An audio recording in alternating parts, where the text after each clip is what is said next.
സമാധാനം. ഇന്ന് ലോകത്തിൽ എവിടെ നോക്കിയാലും യുദ്ധം മാത്രമേ ഉള്ളൂ.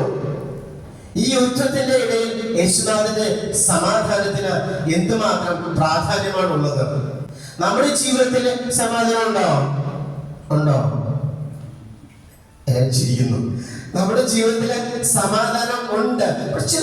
ചില ദിവസങ്ങളുണ്ട് കൂടുതൽ കൂടി കുറഞ്ഞിരിക്കും. നമ്മുടെ ഈ ലൈറ്റ് ഫ്ലക്ച്വേഷൻ എന്ന് പറയുന്നത് കൂടി കുറഞ്ഞിരിക്കുന്ന പോലെ. തീർച്ചയായും ഏത് സാഹചര്യത്തെയും നേരിടുവാനുള്ള ശക്തി വേണം.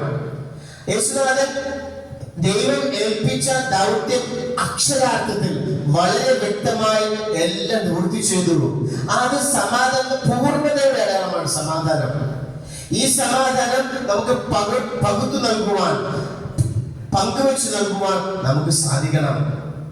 പിന്നീട് യേശുനാഥൻ അവർക്ക് വലിയ ദൗത്യം കൊടുക്കുന്നത് മത്തായിയുടെ സുവിശേഷം 28-ാം അധ്യായം 20-ാം വാക്യങ്ങൾ വായിക്കുന്നുണ്ട്.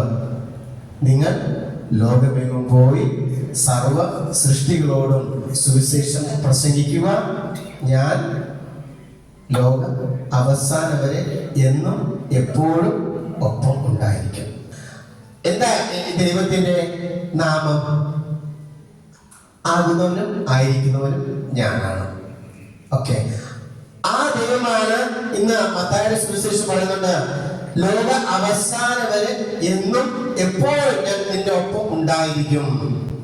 അപ്പോൾ സുവിശേഷ വേല എന്റെ കടമയാണ്.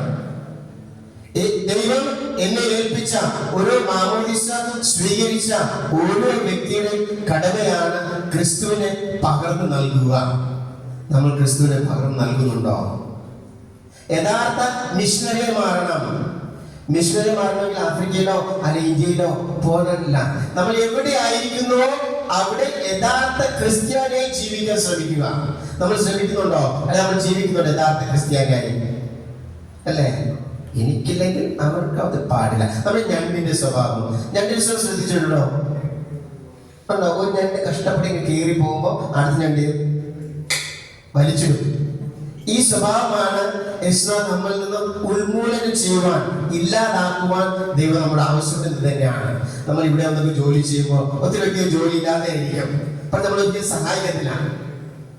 മറ്റുള്ള കഷ്ടപ്പെടുന്ന കണ്ട് നമ്മൾ സന്തോഷിക്കുന്നതായിരിക്കും പക്ഷെ നമ്മൾ ഇപ്പോൾ ഇറങ്ങിയ ഒരു പടം കണ്ട ആടും ജീവിതം, ഗോഡ് ലൈഫ് എന്ന് പറയുന്നത് തീർച്ചയായും എന്തുമാത്രം വേദനകളാണ്, അത്രമാത്രം വേദനകൾ യൂറോപ്പ് അനുഭവിക്കുന്നുണ്ടെന്ന് എനിക്ക് തോന്നുന്നത്. പക്ഷെ ആ ചിത്രം കാണുമ്പോൾ തിരിച്ച് നമുക്ക് തോന്നും എന്തുമാത്രം വേദന നമ്മുടെ മാതാപിതാക്കള് നല്ലൊരു ഭാവി മക്കൾക്ക് നൽകുവാനായി അനുഭവിക്കുന്നുണ്ട്, കഷ്ടപ്പെടുന്നുണ്ട്. തീർച്ചയായും അതിന്റെ പിന്നില് നിഗൂഢമായിരിക്കുന്ന, മറഞ്ഞിരിക്കുന്ന ആ സന്തോഷത്തെ ഗ്രഹിക്കുവാൻ സാധിക്കണം. ഈ ജീവിതത്തിന്റെ നെട്ടോട്ടത്തിൽ ദൈവം എന്നെ മറന്നോ, എന്നെ തള്ളിക്കളഞ്ഞോ, അതിനെ മറന്നുപോയി നമുക്ക് ചില സമയം സംശയം തോന്നും. തീർച്ചയായില്ല. ആകുന്നവനും ആയിരിക്കുന്നവനും ഞാനാണ്. ആ ദൈവമാണ്, ആ യേശുനാഥനാണ് മരണത്തെ അതിജീവിച്ച് നമ്മുടെ മധ്യം വന്നുകൊണ്ട് നിങ്ങൾക്ക് സമാധാനം. ഈ സമാധാനം നമുക്ക് മാത്രമുള്ളതാണോ? ക്രിസ്തുവിൽ വിശ്വസിക്കുന്നവർ, അത് ഒരു ഹൈന്ദവനായിക്കോട്ടെ, ക്രിസ്തുവിൽ വിശ്വസിക്കുന്ന ഒരു വ്യക്തിയും അന്ന് അപ്പോസ്തലൻ തിരിച്ചു വന്നു, കർത്താവേ ഞങ്ങൾ കണ്ടു 2-3 വ്യക്തികൾ അത്ഭുതം ചെയ്യുന്നുണ്ട് നിന്റെ നാമത്തിൽ. യേശു എന്താ, ഞങ്ങൾ അവരെ ഒന്ന് കൊന്നുകളയട്ടെ. യേശു എന്താ മറുപടി കൊടുത്തേ? നമുക്കെതിരല്ലാത്തവൻ നമ്മോടൊപ്പം.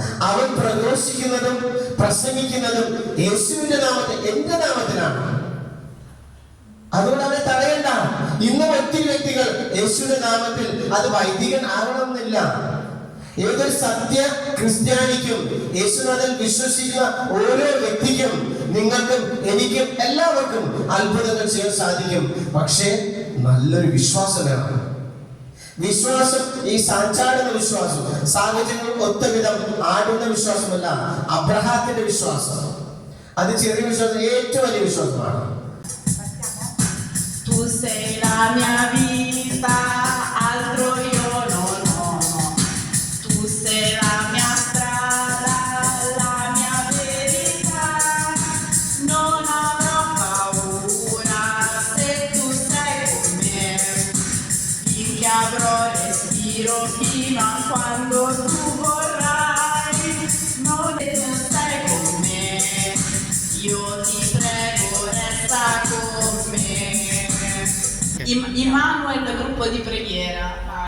Offri la tua, come Maria ai piedi della croce, e sarai servo di ogni uomo, servo per amore, sacerdote dell'umanità.